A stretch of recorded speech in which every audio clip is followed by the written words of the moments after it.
What's good, man? Trippy's back. Yo, bro, subscribe and like. It means a lot. Even comment. All that means a lot, especially in terms of motivation. Who will be the featherweight champion by the end of 2022? Brian Ortega, for the most part, had a pretty silent rise to prominence. A lot of people don't know this, but Brian Ortega is no baby in the fight game. He has actually been in the UFC for quite the time now. Brian Ortega may not have the flashiest style, but he has solid wins in the featherweight division, ranking up submission win and finish after finish, and piling up wins in the featherweight division, while going relatively unnoticed. Despite his silent rise up the ranks, that would all change in a massive way after he viciously knocked out UFC contender and UFC veteran Frankie Edgar. Frankie took the fight on short notice after being promised a title shot against the champion. A lot of people were excited about an Edgar Holloway matchup for a while. Well, Brian Ortega utterly destroyed that, and the hype completely shifted to Brian Ortega completely. Brian Ortega's rise wasn't so quiet anymore because everybody knew how much a submission threat Ortega was, but he displayed one-shot knockout ability against Frankie Edgar. Although Ortega wasn't necessarily a clever spokesman on the mic, that didn't matter considering the hype that was surrounding him. And one of the people who took notice was the champion at the time, Max Holloway. Although I had high expectations for Brian Ortega, mainly for his submission threat and his power in his hands, if you take a closer look at Brian Ortega's skill set, you realize that the fans had ultimately overrated Ortega quite a bit. Because when you look at the stand-up, Ortega had power in boxing, but he never had the speed. But one of the things that really worried me about the matchup was Ortega's slow footwork. It's great to have decent power and decent boxing, but without the necessary footwork to get out of the way of strikes will cause major problems, especially going up against the volume striking style of Max Holloway. And also, though Ortega's ground game was lethal, his wrestling not so much. Ortega didn't have bad wrestling, but people tend to mix grappling with wrestling when they're two different things. Being able to submit somebody on the ground doesn't necessarily mean that you're going to be a great takedown artist. After high demand, Dana White then set the match for UFC 231 in Toronto, Canada, granting Brian Ortega his first title shot.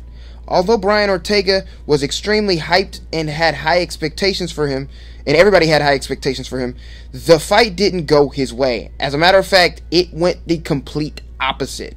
Max Holloway displayed one of the best striking performances ever seen in UFC history, although it was only to be topped by his recent performance over Calvin Kattar.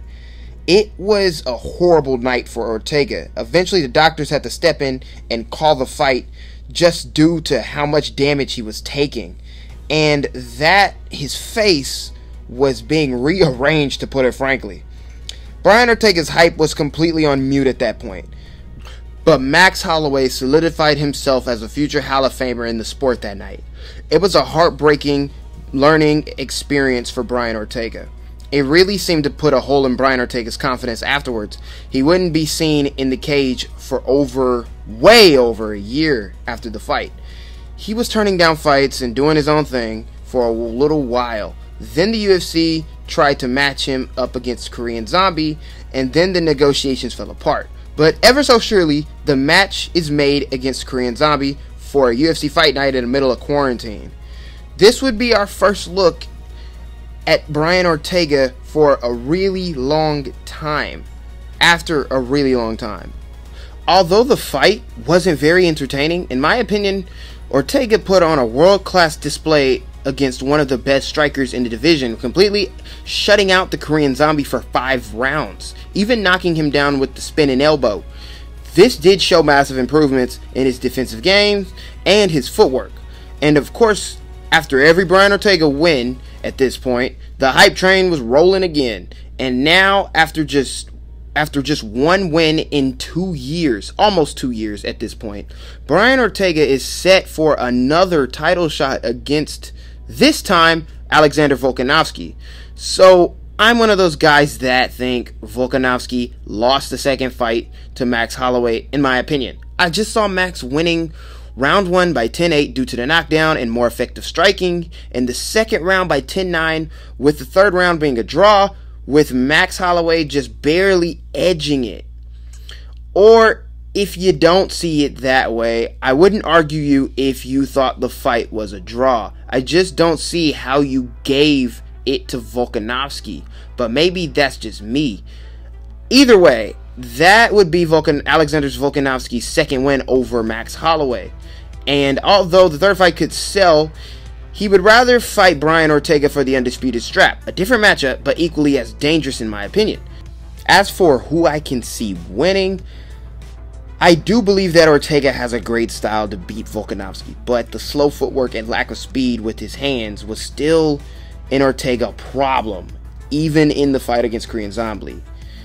When he easily gets pressured, he gets hit. That is the truth, but Volk can be hit and be cracked. His recovery is amazing though, but he has been hit and cracked and dropped in the past. And even though he can recover, he doesn't want to hang out too long on the ground with Brian Ortega. Although his grappling defense may be strong enough to stay safe, I still don't think it's the greatest idea, but Ortega has the power to put Volkanovski down. And Alexander has the power and speed to outstrike and beat up Ortega over 5 rounds, or maybe even finish him. With a gun to my head though, I would have to pick Brian Ortega to finally become champion, but I'm not confident. This fight is extremely close. Your best bet is just guessing at this point. Regardless of who wins, I still believe that they're going to probably face Max Holloway or be forced to face him in the near future. And I do believe, although that this video is titled who will be the featherweight champion by early 2022, I do believe that Max Holloway will get his chance at the belt again. Whether that is a trilogy against the current champion, or if Brian Ortega is to win undisputed gold and rematch with Max, I do believe Max Holloway can get the better of the both of them. I believe still to this day, Brian Ortega gets dominated by Max again. And Volkanovski won't get so lucky with the decision the third time. But that is just my opinion. I would love to hear you guys' opinion in the comment section below. Who do you think wins this fight, and who do you think will be the champion by early 2022? Let me know. It's been your boy Trippy, and I'm out, man.